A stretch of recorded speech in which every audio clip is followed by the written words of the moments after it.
In the light of that, we need to ask ourselves whether this budget has done anything for any section of the people.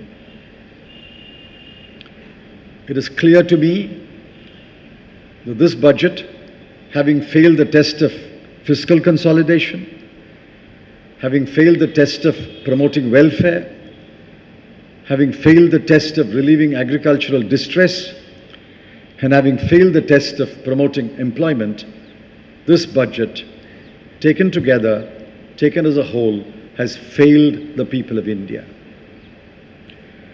Now I want to deal with some specific subjects. Let's first take agriculture. I know that for most of us, our only acquaintance with agriculture is when we sit down to eat and we have rice or roti on our table.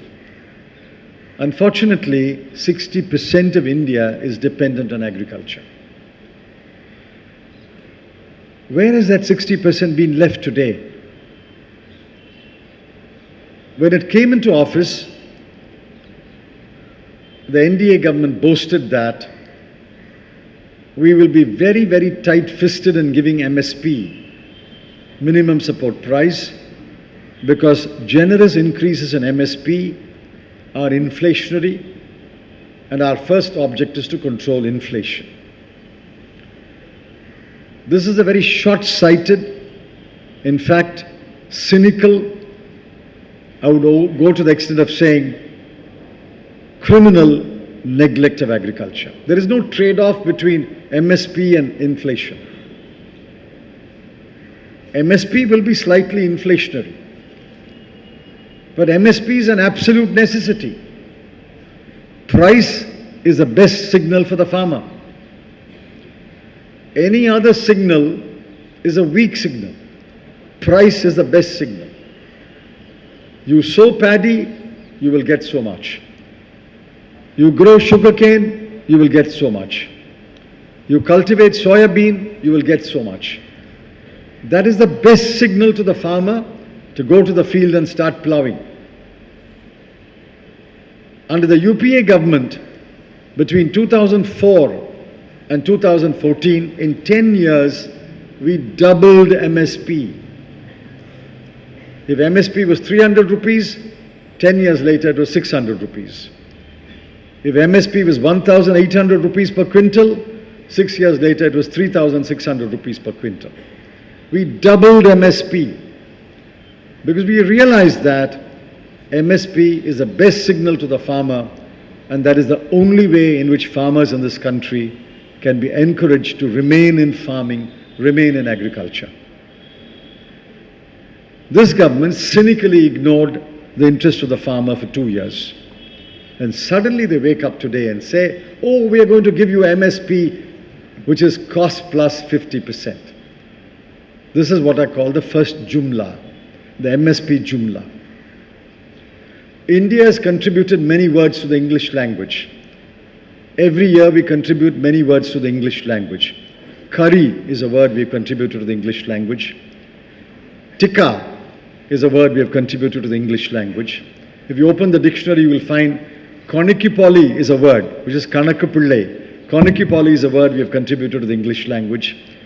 I have no doubt in my mind, 2 years from today, the editors of Oxford Dictionary will declare that Jumla is a new English word, and this is a contribution of the Government of India and the people of India. What is this MSP Jumla that they have said? We're going to give to the farmer cost plus 50%.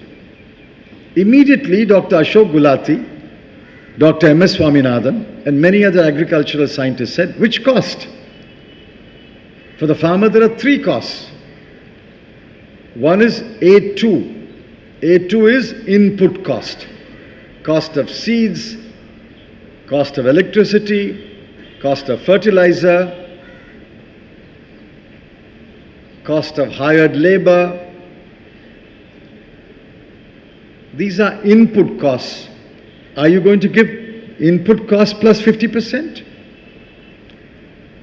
The second cost is A2 plus family labor, FL. Because in most farms, the family works, and that is not costed. You have to really cost that labor.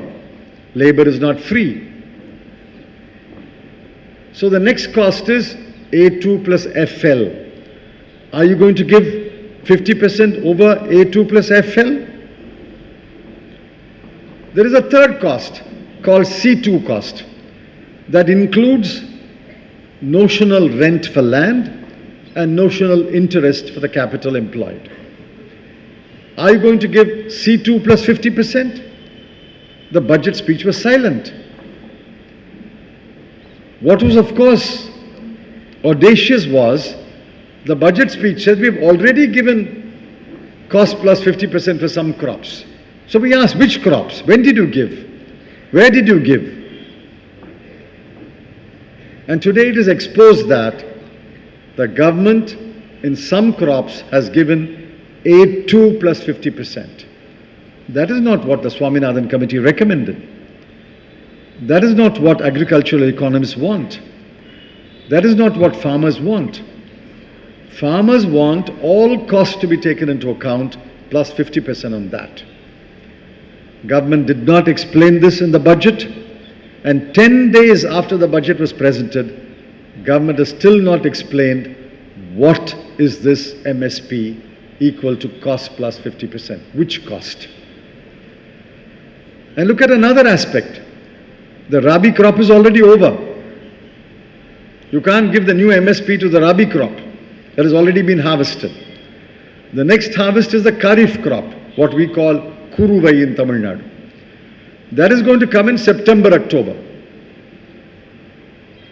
The Kuruvai or the Kharif harvest will be in September, October.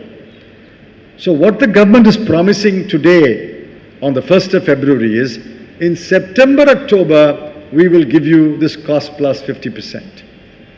This is the kind of pie in the sky argument. By other reports, government is planning to advance elections to September or October.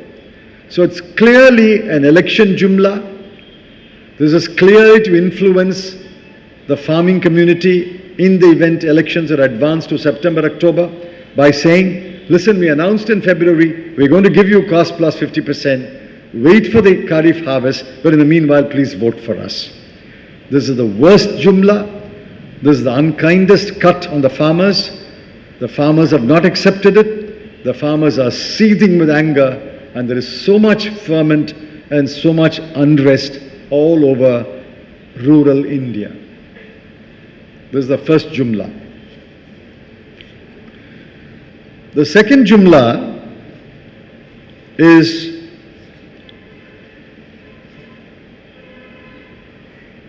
the jobs jumla. Government has no data. The Labour Service Bureau puts out some data. The Center for Monitoring Indian Economy puts out data. According to that data, very, very few jobs were created in the last 2 years or 2.5 years. This morning's newspaper reported that in Madhya Pradesh, for 738 peon jobs, 738 peon jobs, there were 3 lakh applications. 3 lakh applications for 738 peon jobs. The paper also reported that, going by the accounts of employment exchanges, if 100 people are registered in an employment exchange, only 2 people get jobs in a year. The placement rate of employment exchanges in India is 2%. We know that jobs are not being created. Why do I say that? Jobs are created by the small and medium sector. Jobs are not created by the large sector.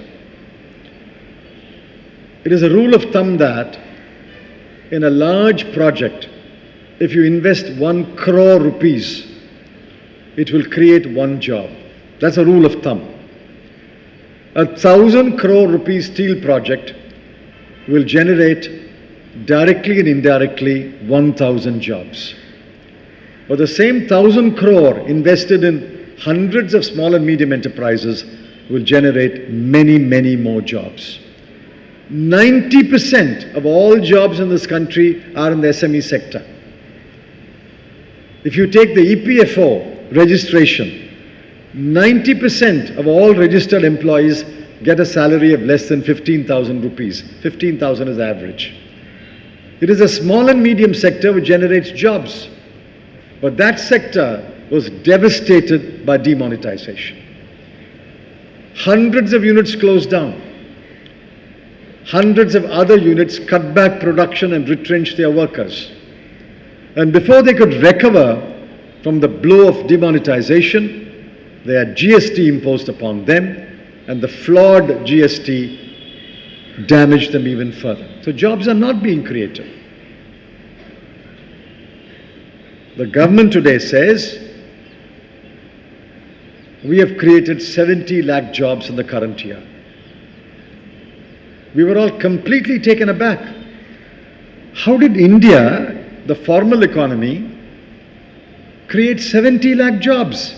We have never done that before.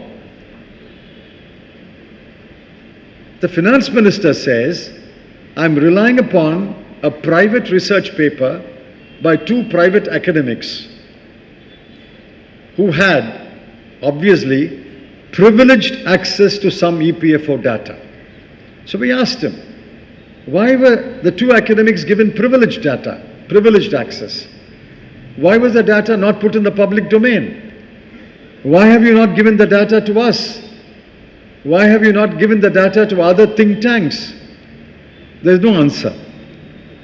And according to this private research paper by two private academics who have got privileged access to some unpublished data, 70 lakh jobs in the formal sector will be created or have been created in 2017-18.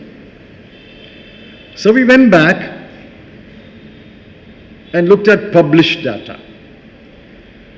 We have data today about the number of contributing registered EPFO members. Contributing registered EPFO members. And what did we find?